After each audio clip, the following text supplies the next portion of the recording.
I'm making stuffed bell peppers with orzo pasta, cut up vegetables, and bison.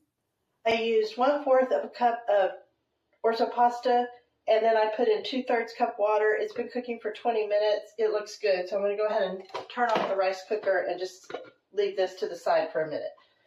And I'm going to cut up my bell pepper.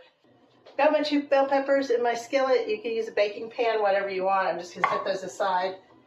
And then I have some fresh oregano that I'm just going to cut up and put in here. You can use whatever type of meat you want. I'm going to use bison today because they had some ground bison this past weekend when I went to the store. 1/3 of a pound of bison. I'm going to cut up the asparagus. I still have some of my tomato left over that I've been working on for the past few days. I'm going to cut the rest of this. 6 or 7 top halves of the asparagus cut up right here. And I'm going to add what's left of my tomato. It was about 1/3 of the tomato. I just love garlic. I can never get enough. This is actually a pretty small clove, so I'm just going to use the whole thing. And put that in there. The bison and oregano are almost done. I'm going to add in my asparagus, tomatoes, and garlic. I'm going to add in my orzo pasta. I'm actually just going to add a splash of Worcestershire sauce. I'm just very quickly going to add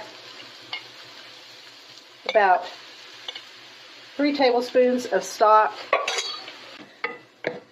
Let all that cook together for a minute. You can use any type of meat, like I said, Italian sausage, whatever you want. Look at that, those are ready to pop in the oven. I'm going to put them in the oven at 425 degrees for 20 to 30 minutes. Got a little bit of Asiago cheese that needs to be used up in the next couple weeks. I have some basil left over from the other day, so I might as well just cut up a little bit of this also, put it in there.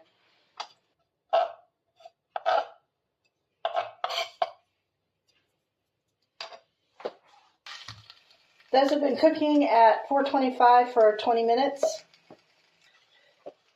And I'm just going to add this to the top.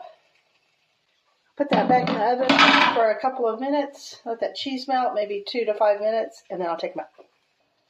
These cooked 425 for 20 minutes, and I added the cheese, and I had some basil right there, so I cut that up and added it, and then put them back in the oven for 5 minutes, and I'm going to let them sit for 5 minutes and dive into this deliciousness.